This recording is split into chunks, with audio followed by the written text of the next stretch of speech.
Yes, sir.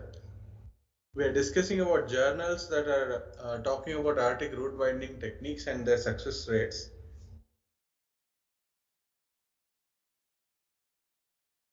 Topics for discussion: aortic root enlargement. Why should we do it? Pathology in the patient prosthesis mismatch. Understanding the aortic root anatomy. Techniques for aortic root widening. Journals showcasing the results of these techniques. Which and what and when to be used.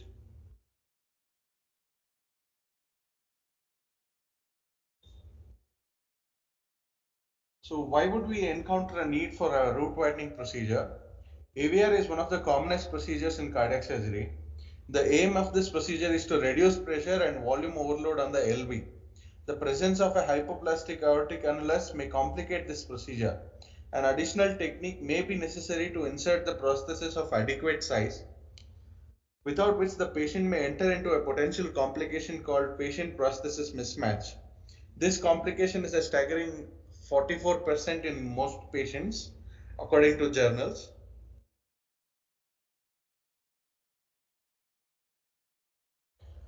The size of the aortic valve must be proportional to the body surface area of the patient to maintain physiologic hemostasis of the aortic root.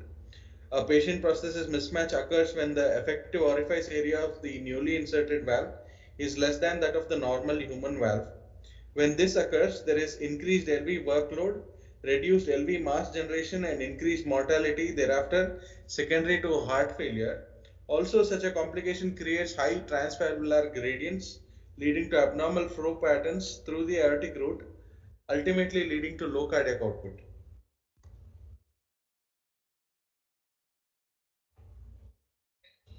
Here is a table offering the severity of this complication. Patient prosthesis mismatch is graded on the severity based on effective orifice area. Normal is any number above 0.85. Moderately, it is 0.85 to 0.65 centimeter per meter square. And severely mismatched prostheses have an effective orifice area under 0.65. One method to prevent PPM stage is to multiply the body surface area of the patient by 0.85. The value will offer the least effective orifice area based on which the lowest sized valve can be permitted, below which the patient will be entering into this complication of PPM.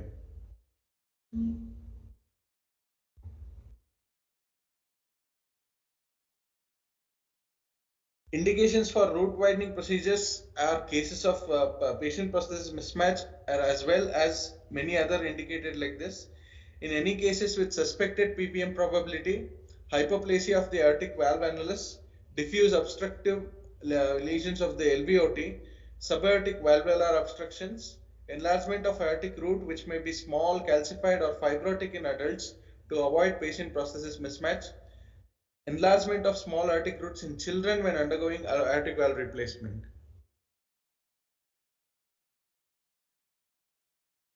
The two main functions of the aortic root are to act as an anchor for the synchronized movement of the inlet of mitral valve and outlet semilunar valve to support the intricate movements of the aortic valve cusps. Understanding the anatomy of the aortic root is very important before we dive deep into understanding the root widening procedures. The diagram of the left ventricular outflow tract and aortic root by Dr. Anup Sood in the article gives the overall relations in succinct way.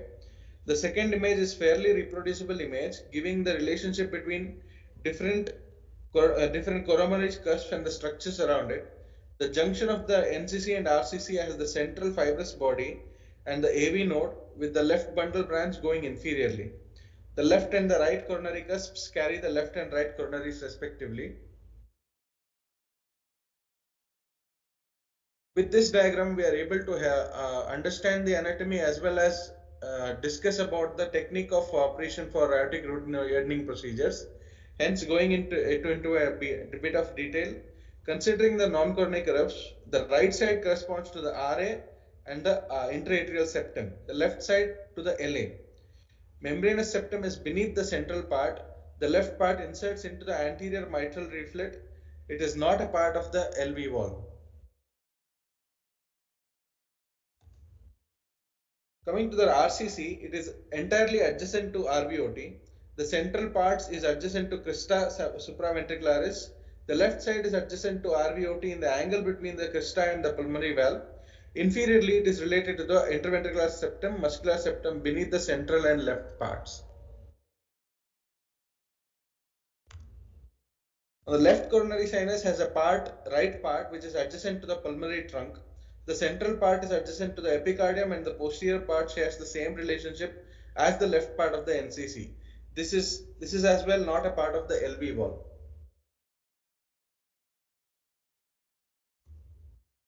Having understood the anatomy of the aortic root and the LVOT, we will see the techniques adopted for widening of the aortic root. The preferred approach for all of these techniques would be a median sternotomy and follow standard methods of cannulation, myocardial protection, and conduction of cardiopulmonary bypass. Based on the direction of approach, we classify these methods into anterior, posterior, and combined techniques. Anterior root widening techniques are Konorastan's aortoventriculoplasty, Vass aortoventriculoplasty, posterior procedures such as Nick's procedure, Manoogian's, Nunes techniques, Molina's double patch technique, Blank technique, and Boyang technique, which is the latest. Combined technique is Yamaguchi's bilateral enlargement of the aortic valve, Y aortotomy. The Kono-Rastan aortoventriculoplasty, initially described by Kono and colleagues, the technique addresses subvalvular, valvular, and supravalvular aortic stenosis. The procedure is as follows. A Kono's incision, which is curvilinear incision, is made 4 to 5 mm left of the RCC ostia, extends into the interventricular septum. Another incision originates at the aortic annulus, extends anteriorly to the RVOT. This trifurcating incision exposes the aortic root and the LVOT. The resection of the aortic obstruction is performed by creating a space for the larger valve. A two-layer Dacron patch is preferred. AV prosthesis is sutured to the divided annulus, and the Dacron patch is sutured to the IVS, forming the new annulus. The deeper layer of the patch is continued for the aortic reconstruction, while the superficial layer covers the RVOT.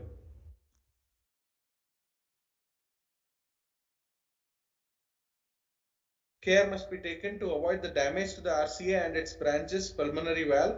This is usually adopted in neonates and infants with aortic stenosis and stenosis at the subvalvular level.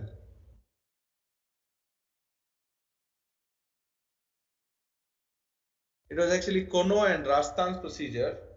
The Kono procedure involves longitudinal aortotomy followed by incision, like we discussed. 4 to 5 mm left to the right coronary ostium extends into the interventricular septum, and another curvilinear incision originating at the aortic root annulus extending anteriorly and to the RVOT. This is a trifurcating incision that exposes the aortic root and the LVOT.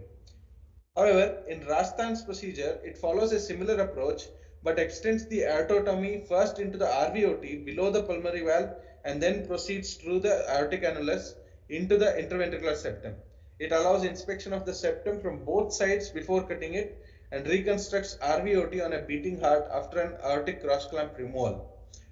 Both procedures involve aortoventriculoplasty for aortic stenosis, but the Rastan procedure differs by extending the aortotomy into the RVOT before cutting the IVS and reconstructing the RVOT. Understanding with the Suits diagram, the Konos procedure is a vertical aortotomy, is extended through the aortic root left of the right coronary artery into the interventricular septum. The arrow represents the direction of the incision.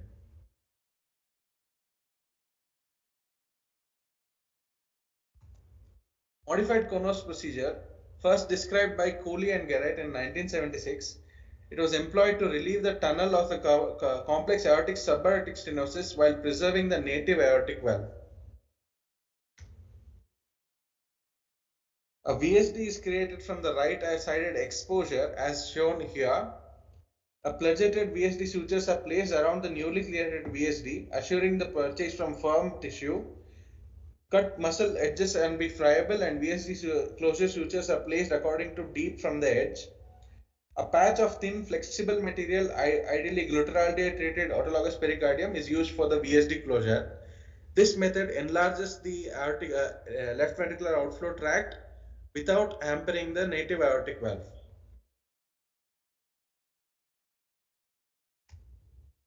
Moving on to the next aortic root widening procedure, vas aortoventriculoplasty was developed to reduce the risk of heart block incidence, which was high, and complexities associated with Konos procedure. After the transection of the native aortic valve excision, the RVOT is incised transversely 5 mm below the pulmonary valve. The incision extends up to the left anterior descending artery on the left side and around and behind the pulmonary valve up to the first septal branch on the right side. It divides and opens the RVOT infundibulum, providing access to the IV septum.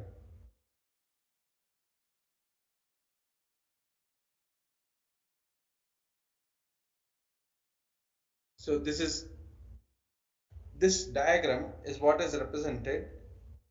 The anterior incision is continued laterally 3 to 5 mm away from the pulmonary valve leaflets. Toward the left side, sharp dissection is stopped before reaching the area of the left anterior descending coronary artery. Towards the right side, the incision is carried around the pulmonary valve until approaching the posterior area through which passes the first septal branch, avoiding the risk of arterial injury.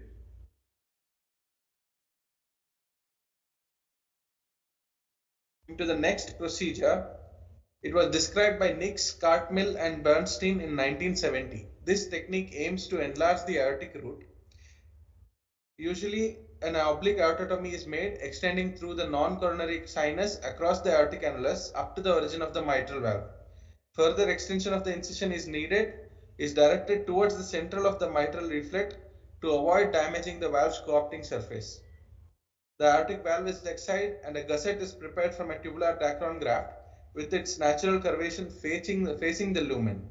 It is sutured to the fibrous origin of the mitral ring with two mattress sutures, which is continued along the anterior line and the posterior margin of the aortic incision.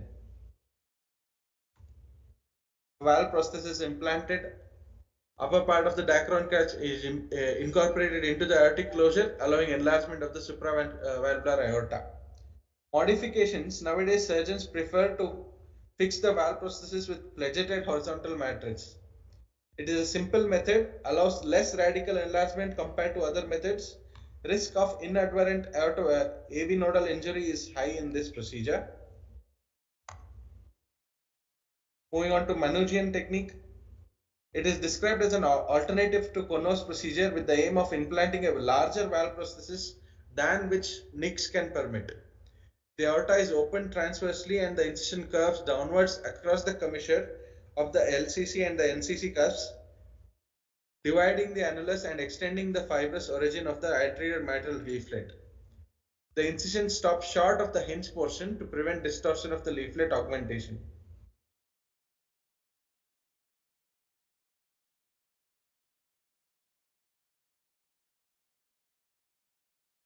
In this modification, a separate triangular patch is used to close the left anterior atrial roof with the base of the triangle facing the valve and included in the suture fixing the sewing ring to the oval patch. Advantages: this avoids conduction bundles and the main coronary arteries, precise incision and careful reconstruction to prevent the postoperative mitral regurgitation. Left atrial roof closure must be done carefully after the cross clamp removal due to difficulty in access. Discussing the same with relevant diagrams, the surgical anatomy and the aortic valve is seen from the surgeon's point of view in this image. The valve leaflets have been excised to demonstrate the aortic annulus.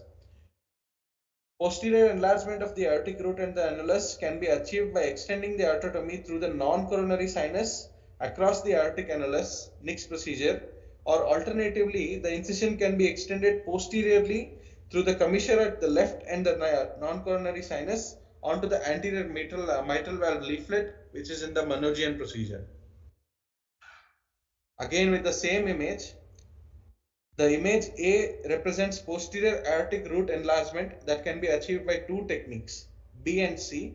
For the Manugian procedure in the B, the incision is continued further posteriorly and across the aortic annulus at the commissure between the LCC and the NCC into the aortomitral continuity.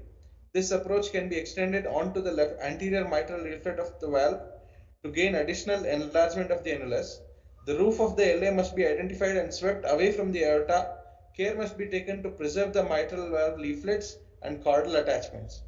In the image C, we talk about the next procedure. The aortotomy is continued across the aortic annulus in the mid portion of the non-coronary sinus and into the fibrous subaortic curtain for next technique.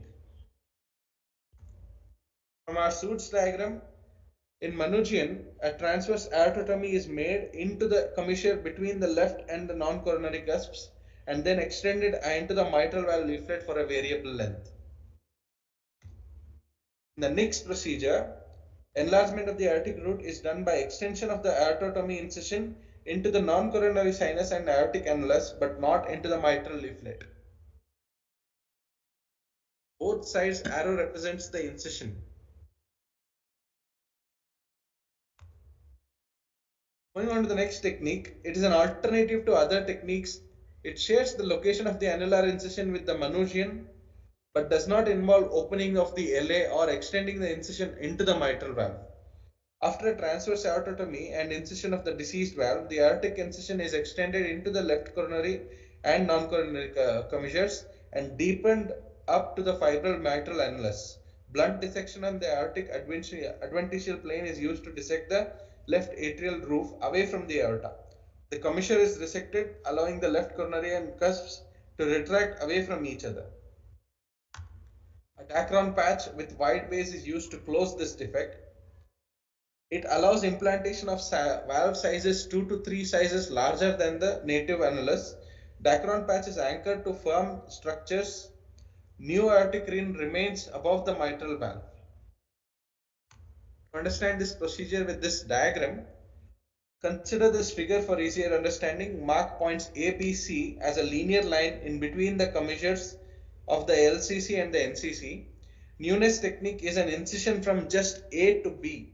It does not extend into the C, which extension from A to C is an incision of Manuchian technique. Extension of incision from A to B is Newness technique.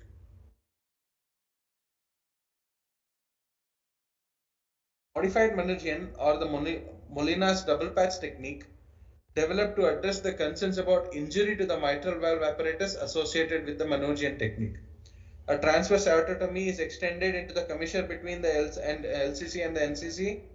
A triangular Gore-Tex patch is used to cover the defect of the mitral valve. Another triangular patch is fashioned out of Dacron and used to close the defect in the aorta.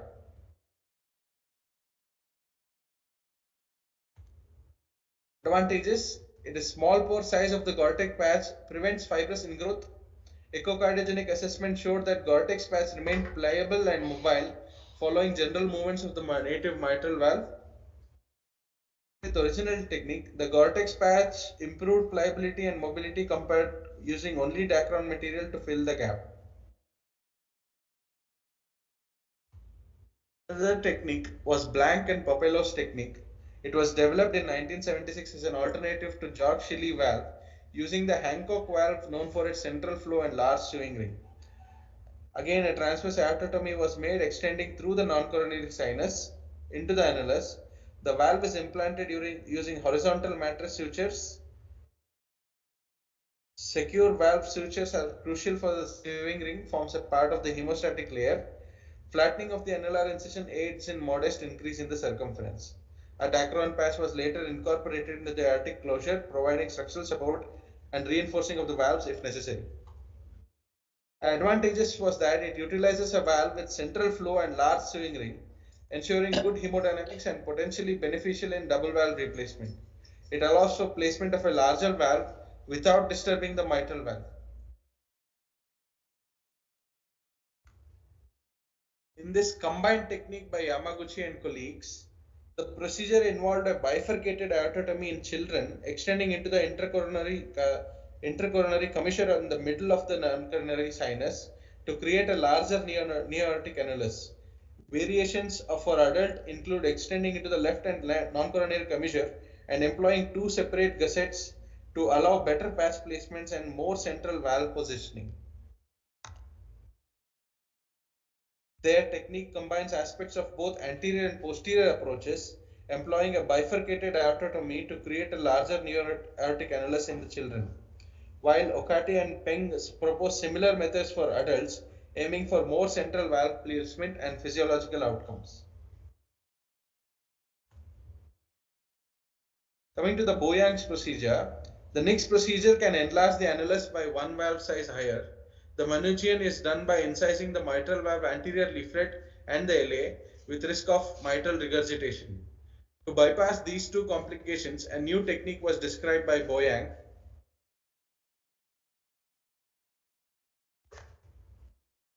A Y-shaped incision as given through the left non-commissure post extended below the aortic annulus to the area between the nadirs of the left coronary and the non-coronary cusps and the mitral valve annulus for the aortic root enlargement.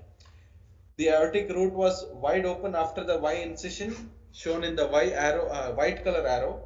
Yellow arrow shows the left coronary ostium in the next image.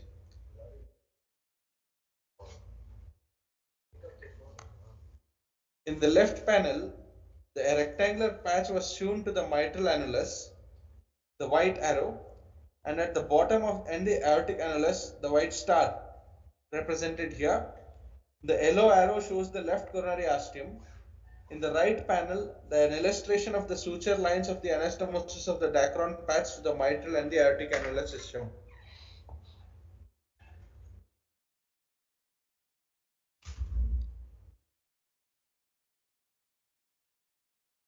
So this technique was described. It radically enlarges the fibrous portion of the aortic root by replacing the entire aortomitral curtain with rectangular patch to accommodate an increase of the two valve sizes from the initial assessment without violating the LA or the mitral valve.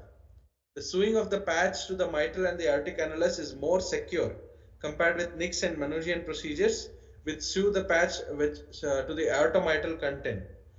A Y incision instead of a T incision is used to avoid accidentally incising the LA or the mitral valve, since sometimes it is difficult to differentiate the aortomitral content, mitral annulus and the mitral valve.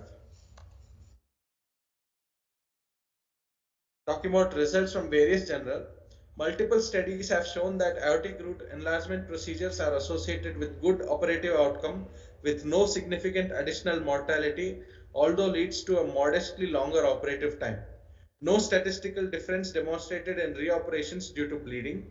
The incidence of permanent pacemaker implantation, postoperative myocardial infarction or perioperative strokes. Longer follow-ups revealed lesser readmission due to congestive cardiac failure and had better NYHA class improvements in most patients.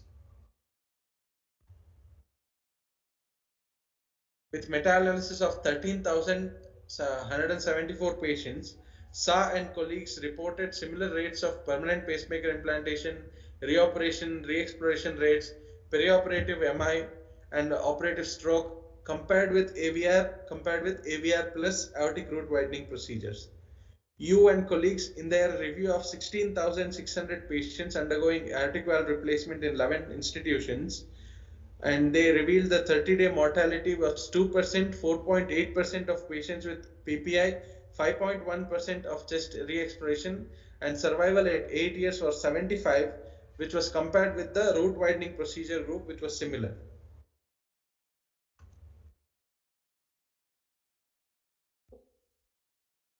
Now, talking about when and how to enlarge the small aortic root, a few snippets from all the articles collected.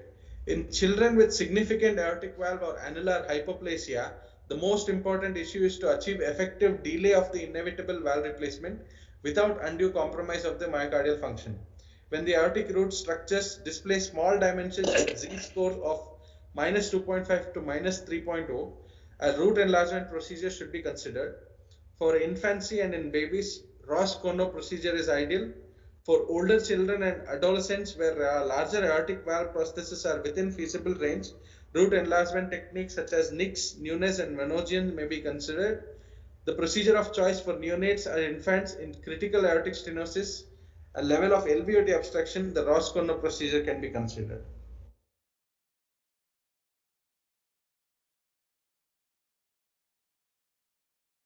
Yes, sir. Done. Yes, sir. Okay. A bit of an overview of aortic root enlargement procedures. I wish you had talked about the concept of patient prosthetic mismatch a little more. It was introduced way back in the 1970s by a cardiologist called Rahim Tullah. And as you rightly said, that it is related to the body surface area and the valvular annulus. And anything less than 0.85 is considered as patient prosthetic mismatch. So that is the concept. Over the years, it was followed during our training period and other things. It was followed very diligently. But once the TAVI got more popular, this patient prosthetic mismatch was sort of considered and pushed away under the carpet. But then again, there is a revival because most of the TAVIs have landed up in trouble and got into this disrepute because the TAVI one again causes patient prosthesis mismatch as well as the long-term efficacy or patient TAVI procedures are suspect. Most of the TAVIs you are seeing nowadays a lot of articles coming up with replacement of a TAVI by surgical AVR. So the whole thing defeats the purpose. TAVI was introduced as a operation for high risk procedures, but once they fail, they have to undergo surgical procedures with increased morbidity and mortality. So that is the one of the things. And then again, now their initial this thing about valve in valve is also going out of disrepute because most newer articles are talking about re-replacement of the TAVI, and there are different techniques that are discussed, and maybe that would be a good this thing for your next journal club. Now, Yes, sir. coming to the root enlargement as such, now you discuss this as anterior, posterior, and combined approaches, but in essence, you should have discussed this from the easier procedure to the more complex procedures. Okay, so that way you will remember things better. Niche procedure is the simplest, and as mentioned in the Anoop's diagram, Anoop Sood's article came in 1985 when I was doing my MCH. Yes, sir. So that is the basic understanding of the aortic root. It's an excellent article, and that diagram all of you should know by heart. You should keep it on your this thing phone or your shaving mirror or your makeup mirror or whatever, and see it once every day, so that it gets imprinted into your mind. So next procedure is just an incision on the aortic annulus, which will increase the annulus size by one size of the aortic valve. Remember, most of the valves are numbered in odd numbers: 19, 21, and 23, and so on. So so that means it gives you a 2 millimeter increase in the valve size. The next commoner things are Manugians. Manugians and Nick's procedure are the most common, especially in the adult group. Of course, in the children, Kono-Rastan came about because it also causes increase in the mitral annulus diameter as well. And especially if you are going to do a double valve enlargement, then Kono-Rastan is the choice. Of course, as understandably, the Kono-Rastan is a more complicated procedure, and then you have to understand the various steps of the operation of the Kono-Rastan very well before you venture into it. Actually, I wish you had talked about all the different diagrams when you are discussing the different operations. But of course, that would have taken a long time. Maybe that could be a seminar topic rather than a journal club. Yes. The latest one is the Boyan technique, that is the Y incision converted into a rectangular patch that has become very popular now. and most people tend to use that often. So that also gives rise to a good increase size of the valve that you're going to implant.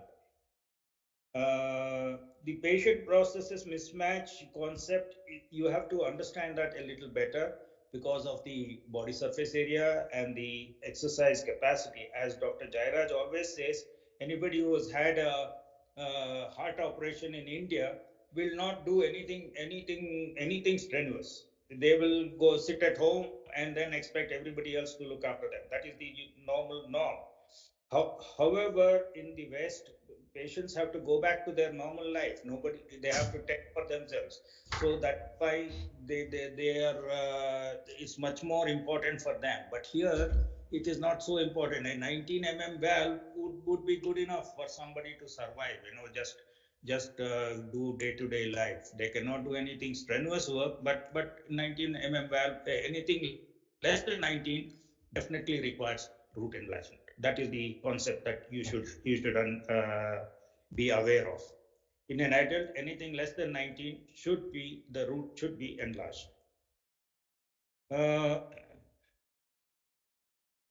Now, I wish you had also gone into our own statistics and find out how many root enlargements have been done here, what are the results and things like that. Of course, the results is going to be difficult. In fact, I remember very clearly Sridhar's thesis was patient prosthesis mismatch. He was, and I was the guide for him at that time. So his the first batch students, Sridhar's article was, I mean, thesis was small aortic root. Yes, sir. It may be that may be available in the library. His copy of his Yes, sir. thesis may be available in the library, where you can probably learn a lot more because he has done a lot of literature search about the patient prosthesis mismatch right from Brahim Tola downwards. So you can get that as a short note. Okay. So patient prosthesis mismatch is an important thing. It went out of vogue because the TAVI came in, and now they are realizing that the TAVI is not a panacea, and patient prosthesis mismatch is again an important consequence of an AVR, and then SAVR is much more preferred than TAVI. Yes, sir. Any comments by anybody? So you, from your exam point of view, you must know all these techniques, and then which one causes how much enlargement you will get from each, and what is the ease of doing the procedures. Konorastan is the most difficult one, Manujan to a certain extent, and this Boyan technique seems to be a little more user friendly, and of course Nix is the simplest. Yes, sir.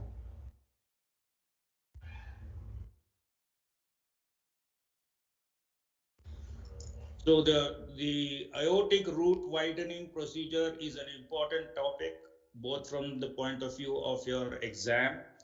You should know all the various techniques that are done, and then you should know how it is done. And also in your day-to-day clinical practice, once you become a consultant, you are bound to come across some cases which will requires root widening. I myself have done a few Nix procedure and a couple of Manujan, but I never did a Konorastan because it was too complex.